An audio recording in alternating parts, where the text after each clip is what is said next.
चलो शुरू करते हैं। उत्तराखंड इतिहास की ये 11वीं क्लास है हमारी यूट्यूब पर, जो कंटिन्यू चलते रहेगी। इससे पहले 10 क्लास जिन्होंने नहीं देखी वो यूट्यूब में जाकर देख लेना, हम इसके डिस्क्रिप्शन बॉक्स में लिंक दे देंगे। तो हम जो कुनिंद वंश को पढ़ रहे थे, तो कुनिंद वंश में हमने जो इससे पहले जो पढ़ा, कुनिंद वंश के बारे में काफ़ी जानकारी पढ़ी थी पिछले वीडियो में। और जो कुनिंद वंश है उसको हमने जैसे प्राचीन कुनिंद काल, मध्यवर्ती कुनिंद काल और क्या कहते हैं उत्तरवर्ती कुनिंद काल के बारे में जाना था। तो वहीं से हम देखेंगे कि अगर कुनिंद वंश के बारे में अगर जानकारी जो मिली है हमें, वो सबसे ज़्यादा जो जानकारी है कुनिंद वंश की मुद्राओं से मिली है ना। मुद्रा मतलब सिक्कों से मिली है। तो उन मुद्राओं को जो है दो भागों में यहाँ पे बांटा जाता है, एक तो पूर्ववर्ती मुद्रा और एक परवर्ती मुद्रा। पूर्ववर्ती मुद्रा का मतलब है कि जो आपकी प्राचीन काल की बहुत पुरानी मुद्राएं हैं, है ना, बहुत ही ज्यादा पुरानी जो मुद्राएं हैं। और परवर्ती मुद्रा का मतलब है आपका कि जो थोड़ी सी जो है बाद की मुद्रा, जैसे उत्तर कुनिंद काल था उस समय की मुद्रा की अगर हम बात करें ना, तो यहाँ पे इनको दो भागों में बांटा गया है। हालांकि ये ज्यादा महत्वपूर्ण है परवर्ती मुद्रा, लेकिन फिर भी हम इसमें भी देखेंगे क्योंकि यहाँ से भी एग्जाम में क्वेश्चन बन रहा है, क्योंकि उत्तराखंड का क्वेश्चन जो है काफी डीप बन रहे हैं, तो यहाँ से भी क्वेश्चन बन जाएगा ना। तो परवर्ती मुद्रा का मतलब जो बहुत ही ज्यादा पुरानी मुद्रा है। अगर हम देखें परवर्ती मुद्रा है ना, सबसे पहले हम इसके बारे में देखेंगे। पूर्ववर्ती मुद्रा की अगर बात करें तो पूर्ववर्ती मुद्रा में जो है सबसे ज्यादा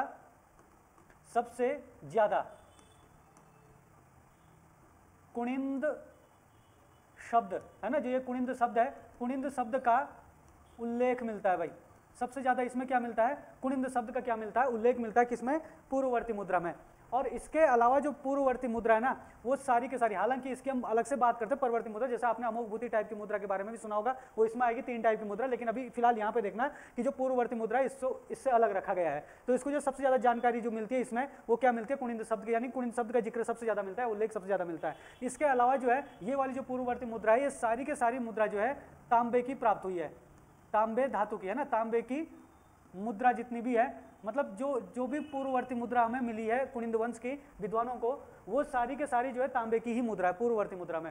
अब आप लोग देखना कि जो इंसान ने जब मतलब खोजें की थी, तो धातुओं में जो है तांबा धातु की खोज जो बहुत पहले हो गई थी ना। आपने सुना होगा पूर्व पाषाण काल में ताम्र काल भी आता है उसी के बीच में ना। तो ताम्र काल, क्योंकि तांबा जो है सबसे पहले चलता था, तो इसलिए जो है यहाँ पे देख सकते हो कि ये बहुत ही ज्यादा पुरानी मुद्रा रही होगी।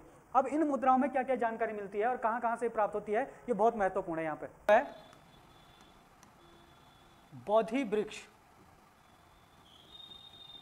त्रिरत्न और फैलती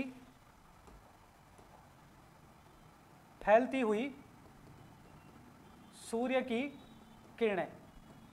फैलती हुई सूर्य की किरणें मतलब इस प्रकार से, जैसा आपका ये सूर्य है, तो सूर्य की फैलती हुई किरणें मतलब इस तरीके से है ना, इस तरीके से सूर्य की फैलती हुई किरणें जो है इसमें दिखाई, मतलब सिक्कों में जो है, मतलब बोधि वृक्ष आपको पता होगा है ना, बोधि वृक्ष त्रिरत्न जो है यहाँ पे दिखाया गया है, और फैलती हुई सूर्य की किरणों को जो सिक्कों में जो है उल्लेख किया गया है। अब इन चीजों का उल्लेख किया गया है, इसका मतलब क्या हुआ कि जो कुनिंद वंश थे, कुनिंद वंश के शासक जो है कहीं ना कहीं जो है, इससे यहाँ पे उल्लेख मिलता है कि ये जो है बौद्ध धर्म को भी मानते थे, है ना। किसको मानते थे, बौद्ध धर्म, यानी कि बौद्ध धर्म को भी ये क्या करते थे, मानते थे, यानी कि बौद्ध धर्म को भी यहाँ बढ़ावा दिया गया होगा। हालांकि जो कुनिंद वंश है वहां से हिंदू धर्म की जानकारी मिलती है, लेकिन फिर भी यहाँ पे क्या साबित होता है कि वो बौद्ध धर्म को भी मानते हैं। एग्जाम में यहाँ से प्रश्न बन सकता है बौद्धि वृक्ष के जो मतलब मुद्रण की जो या उल्लेख का जो जिक्र मिलता है परवर्ती मुद्राओं में भी मिलता है, लेकिन त्रिरत्न का भी मिलता है। लेकिन फैलती हुई सूर्य की किरणें जो है केवल यहीं पर आपको देखने को मिलेगी। तो ये बहुत इंपॉर्टेंट है कि फैलती हुई सूर्य की किरणें जो किस प्रकार की मुद्राओं में देखने को मिलती है, तो पूर्ववर्ती मुद्राओं में देखने को मिलती है कुनिंद वंश में। ठीक है, ये वाली बात हो गई। इसके बाद अगला पॉइंट देखना, यहाँ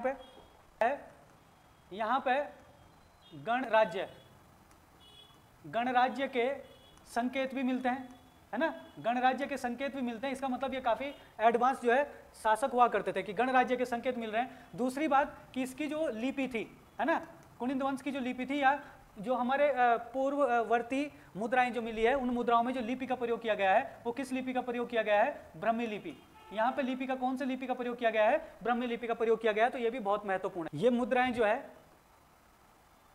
करनाल, बेहट, लुधियाना और आप देहरादून भी बोल सकते हो, देहरादून, क्योंकि देहरादून के नजदीक आसपास भी मिली है। तो जो आपकी जो है कुनिंद वंश की पूर्वकालिक मुद्रा थी या पूर्ववर्ती जो मुद्रा थी, वो करनाल में मिली है। करनाल कहाँ पड़ता है, हरियाणा में मिला है ना, हरियाणा में मिली है। दूसरा बेहट मिली है, बेहट आपका कहाँ पड़ता है, सहारनपुर के नजदीक पड़ता है, सहारनपुर के पास पड़ता है ना। लुधियाना आपका कहाँ पड़ता है, पंजाब में पड़ता है। तो और देहरादून आपको पता है ये उत्तराखंड में पड़ता है। तो इन क्षेत्रों में जो है क्या है, आपके पूर्वकालिक मुद्रा मिली है कुनिंद वंश की। तो इससे ये मतलब जानकारी ये साबित होता है कि ये जो है आपके हरियाणा, सहारनपुर, पंजाब, उत्तराखंड, इन क्षेत्रों में क्या है फैले थे। वो हमने शुरू में भी आपको मैप में भी दिखाया था कि कहाँ कहाँ फैले थे। परवर्ती मुद्राओं की,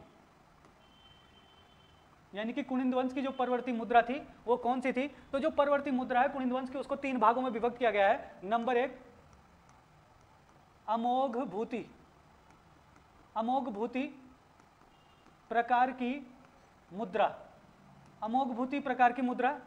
दूसरी जो मुद्रा होगी वो होगी आपकी अल्मोड़ा, अल्मोड़ा प्रकार की मुद्रा। और तीसरी जो मुद्रा आएगी आपकी वो आएगी छत्रेश्वर प्रकार की मुद्रा। तो ये 3 प्रकार की मुद्रा जो है आपको देखने को मिलेगी परवर्ती मुद्रा में, ठीक है ना। तो परवर्ती मुद्रा यानी कि जो बाद में मिली है मुद्रा, उसमें अमोघ भूति प्रकार की मुद्रा को जरा हम सबसे पहले देखते हैं, फिर अल्मोड़ा प्रकार की मुद्रा को देखेंगे, फिर छत्रेश्वर प्रकार की मुद्रा को देखेंगे ना। ये 3 टाइप की मुद्रा जो है यहाँ पे खास करके आती है, और ये ज्यादा इंपॉर्टेंट है। जो हमने इससे पहले जो है पूर्ववर्ती मुद्रा पढ़ी, उससे ज्यादा इंपॉर्टेंट जो है परवर्ती मुद्रा होती है, ठीक है। तो इसको जरा अच्छे से देखना आप लोग, इसको थोड़ा सा ध्यान से देखना। सबसे पहले अमोघ भूति प्रकार की मुद्रा को यहाँ पे कवर करेंगे। तो अमोघ भूति प्रकार की मुद्रा में क्या आएगा, क्योंकि यहाँ पे जो मुद्रा मिली है वो अमोघ भूति की मुद्रा जो है ज्यादा मिली है, तो अमोघ भूति का नाम उन पर लिखा है, इसलिए अमोघ भूति प्रकार की मुद्रा बोलते हैं। और इसी के आधार पर जो है जो अमोघ भूति है, अमोघ भूति, अमोघ भूति को कुनिंद वंश, है ना, ये प्रश्न आता है इस तरीके से, कुनिंद वंश का सबसे शक्तिशाली, सबसे शक्तिशाली शासक माना जाता है। सबसे शक्तिशाली शासक जो है किसको माना जाता है? कुनिंद वंश का अमोघ भूति को। लेकिन हम जो यहाँ पे मुद्राओं की बात कर रहे हैं, सिक्कों की बात करें, मुद्रा मतलब सिक्कों की बात कर रहे हैं, तो अमोघ भूति प्रकार के जो सिक्के हमें प्राप्त हुए हैं, इनमें सबसे पहले देखना कि ये जो सिक्के थे वो जो है कुछ सिक्के किसके थे? चांदी के थे, और कुछ सिक्के जो है क्या थे? तांबे के थे। सबसे पहले तो आपको ये ध्यान रखना कि जो अमोघ भूति प्रकार के सिक्के हैं वो चांदी और तांबे के थे। अब यहाँ से जो सबसे बड़ा क्वेश्चन मेरे हिसाब से जो बन सकता है वो क्या बन सकता है कि इन सिक्कों का जो वजन था, वेट था, वो भी पूछा जा सकता है कि कितना वेट का कौन सा सिक्का था। जो चांदी के सिक्के थे वो 31 ग्रेन से, है ना, कितने ग्रेन से? 31 ग्रेन से 38 ग्रेन तक के वजन के थे। इनका जो भार था, यानी कि वजन जो था चांदी के सिक्कों का, वो 31 ग्रेन से और 38 ग्रेन तक का था। याद रखना, पूछा जा सकता है पेपर में, बहुत इंपॉर्टेंट है। और अगर तांबे के सिक्कों की बात करें या तांबे की मुद्राओं की, भार था वो 9.5 ग्रेन से 252 ग्रेन तक था, ठीक है ना। बिल्कुल स्पेशल याद रखना, वेरी वेरी इंपॉर्टेंट है। चांदी के सिक्कों यानी चांदी की मुद्राओं का जो वजन था, वो जो सबसे कम वजन की मुद्रा मिली वो 31 ग्रेन की मिली, और जो सबसे ज्यादा वजन वाली मुद्रा मिली वो 38 ग्रेन की मिली। और जो तांबे की मुद्रा मिली है उनमें सबसे कम भार की जो मुद्रा मिली वो 9.5 ग्रेन की मिली है, और जो सबसे ज्यादा वजन की थी वो 252 ग्रेन तक की मिली है ना। ग्रेन जो है वजन की इकाई होती है ना। तो इसमें जो है अगर हम लिपि की बात करें, लिपि की, तो ब्रह्मी लिपि, ब्रह्मी और खरोष्ठी, ब्रह्मी और खरोष्ठी लिपि का प्रयोग जो है इसमें किया गया है। जो आपके अमोघ भूति प्रकार की जो मुद्राएं हैं उनमें ब्रह्मी और खरोष्ठी लिपि का प्रयोग किया गया है। अब देखो ब्रह्मी और खरोष्ठी लिपि का प्रयोग क्यों किया गया होगा, जरा ये कारण समझो जरा। सतलुज नदी से लेकर पूर्व में अलकनंदा, पूर्व में अलकनंदा नदी तक जो है इनके सिक्के मिले हैं। और आप लोग अगर देखोगे थोड़ा सा इंडिया के मैप में,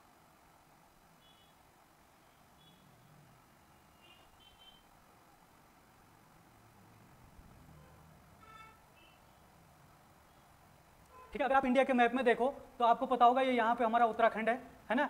और ये वाला जो एरिया है ये हिमाचल प्रदेश का एरिया है, और इधर जो है हिमाचल प्रदेश के अलावा इधर आपका जो है क्या आता है? हरियाणा आता है, और यहाँ पे पंजाब आता है, और ये आपका क्या हो गया? यूपी हो गया। तो हमारे कुनिंद वंश तो हम उत्तराखंड में पढ़ रहे हैं, लेकिन आप लोग देखना कि ये जो है यहाँ पे अलकनंदा नदी की अगर हम बात करें तो अलकनंदा नदी तो हमारी क्या कहते हैं यहाँ पे उत्तराखंड में बहती है ना, भागीरथी और गंगा। अलकनंदा का संगम जो आपका देवप्रयाग में होता है, तो गंगा नदी बनती है वहाँ से, तो अलकनंदा तो आपकी ये समझ लो आपको यहाँ पे उत्तराखंड में होगी। लेकिन अगर आप जो है सतलुज नदी की बात करें तो सतलुज नदी जो है यहाँ से निकलती है इस तरीके से, सतलुज नदी है ना, और यहाँ से पाकिस्तान में चली जाती है, और यहाँ पे किसमें? सिंधु नदी में मिल जाती है, सिंधु नदी में, है ना। ये सतलुज नदी है। अब आप लोग देखना कि हमने जो है अशोक के शिलालेख, अगर आपने हिस्ट्री पढ़ी हो, हिस्ट्री में आपने अशोक के शिलालेख देखे हैं। उत्तराखंड में जो अशोक के शिलालेख है उनकी लिपि ब्राह्मी लिपि है, लेकिन अशोक के शिलालेख जो पाकिस्तान में इधर आपके मनसेरा है ना, शहबाजगढ़ी, वहाँ पे जो अशोक के शिलालेख है वो क्या है, आपकी खरोष्टी लिपि में लिखे गए हैं। इसका मतलब क्या हुआ कि जो कुनिंद वंश के शासक थे, यानी कि कुनिंद वंश के शासक थे या अमोघ भूति थे, वो उत्तराखंड से बाहर, उत्तराखंड से बाहर हिमाचल प्रदेश या क्या कहते हैं ये वाला जो एरिया आपका कश्मीर वाला एरिया, यहाँ तो क्या ये शायद जो है मतलब पाकिस्तान वाला जो एरिया अभी, वहां तक इनका क्या रहा होगा, शासन रहा होगा, है ना। इसीलिए आपको ध्यान रखना है ना। तो ये देखो ये कहाँ पे है आपकी अलकनंदा नदी और कहाँ पे आपकी सतलुज नदी। तो सतलुज नदी और अलकनंदा नदी मतलब पूर्व में अलकनंदा नदी और पश्चिम में सतलुज नदी तक के क्षेत्र में जो है कुनिंद वंश के अमोघ भूति के क्या मिले हैं, सिक्के मिले हैं। ठीक है, अगर हम यहाँ पे सतलुज नदी आपकी क्या हो जाएगी इसके हिसाब से पश्चिम में सतलुज नदी से लेकर और पूर्व में अलकनंदा नदी तक जो है इसके सिक्के मिले हैं। इसीलिए जो है जो मतलब आपके क्या कहते हैं इंडिया वाले क्षेत्र में मिले या उत्तराखंड वाले क्षेत्र में मिले, वो सारे के सारे सिक्के ब्राह्मी लिपि में लिखे गए थे। लेकिन जो इंडिया सतलुज नदी के आसपास का जो क्षेत्र में जो सिक्के मिले हैं वो ज़्यादातर सिक्के जो है खरोष्टी लिपि में थे, लेकिन ज़्यादातर सिक्के इनके ब्राह्मी लिपि में ही मिले हैं। ठीक है, तो ये चीज़ भी आपको ध्यान रखना है। इसके बाद देखिए इस खरोष्टी लिपि में, किस लिपि में, कुनिंदस अमोघ भूति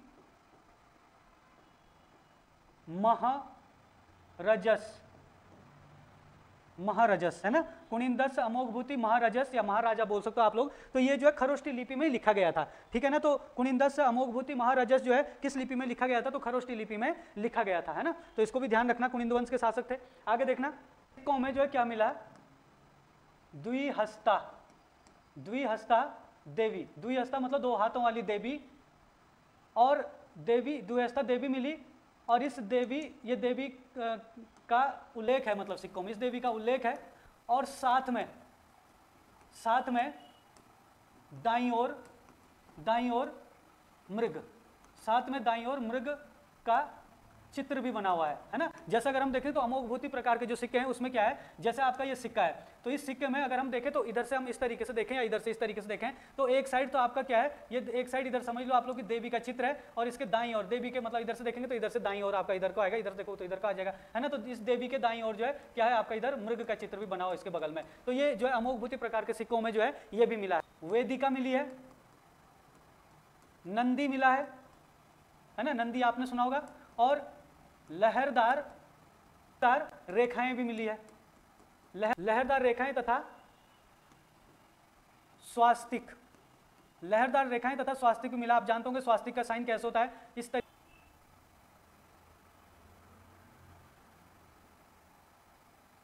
तो इस तरीके से आपका जो है जैसे स्वास्तिक होता बना हुआ, तो इस टाइप का साइन बना हुआ है उसमें, स्वास्तिक भी बना हुआ है मतलब सिक्कों में, है ना। वेदिका बनी है, वेदिका आप जानते हो जो पूजा करने के लिए यूज होती है। नंदी बैल बना हुआ उसमें, और लहरदार ऐसे करके लहरदार रेखाएं भी साथ में जो है क्या है उन सिक्कों में।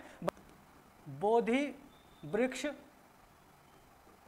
त्रिरत्न और चक्र भी क्या है इसमें मिला है। इसका मतलब क्या हुआ भाई, अगर हम इनकी सभी की बात करें, वेदिका, नंदी या स्वास्तिक की बात करें, तो इसका मतलब तो ये हुआ कि ये क्या है, किस धर्म को मानते थे, हिंदू धर्म को मानते थे, हिंदू धर्म बोले, या फिर हम बोल सकते हैं आपका वैष्णव धर्म, हिंदू धर्म को मानते थे, या फिर क्या मानते थे, वैष्णव धर्म को मानते थे, है ना। अगर हम इसके हिसाब से देखें तो बोधि वृक्ष, त्रिरत्न और चक्र ये किससे संबंधित है, बौद्ध धर्म से है। तो इसका मतलब ये क्या है, बौद्ध धर्म को मानते थे। तो कहने का मतलब ये है कि जो आपके कौन थे, कुनिंद वंश थे या अमोघ भूति के टाइम के जो कुनिंद थे, वो जो है क्या है आपका हिंदू धर्म को या वैष्णव धर्म को भी मानते थे, और वो जो है आपका बौद्ध धर्म को भी मानते थे। तो पेपर में प्रश्न आ सकता है कि जानकारियों के अनुसार अमोघ भूति के समय के शासक या अमोघ या कुनिंद वंश के शासक जो है किस धर्म को मानते थे, तो लिख देगा बौद्ध धर्म, जैन धर्म, हिंदू धर्म, हिंदू और बौद्ध धर्म दोनों, या हिंदू और जैन धर्म दोनों। तो क्या हो जाएगा, बौद्ध धर्म और हिंदू दोनों, यानी कि वैष्णव और बौद्ध धर्म को जो है दोनों को ये क्या करते थे, मानते थे, है ना। उत्तरवर्ती मुद्राओं की अगर बात करें या फिर क्या कहते हैं परवर्ती मुद्राओं की अगर हम बात करें, तो परवर्ती मुद्राओं में हमारी जो है अमोघ भूति प्रकार की मुद्राएं थी जो हमने पढ़ ली है। इसके बाद जो है हमारी जो आएगी वो अल्मोड़ा प्रकार की मुद्राएं आएगी, और फिर छत्रेश्वर प्रकार की मुद्रा आएगी। तो छत्रेश्वर प्रकार की मुद्रा, अल्मोड़ा प्रकार की मुद्राएं हम नेक्स्ट वीडियो में देखेंगे। और क्या कहते हैं आप जो है इसको अच्छे से पढ़ लेना, यहाँ से एग्जाम में क्वेश्चन बनते हैं। और जिन्होंने पिछली वीडियो नहीं देखी उनको हम डिस्क्रिप्शन में लिंक डाल देंगे, तो डिस्क्रिप्शन में जाकर आप पिछली वीडियो देखना। तो ये हिस्ट्री की क्लास जो है कंटिन्यू चलते रहेगी और इसी प्रकार से चलते रहेगी। तो आज के लिए इतना ही।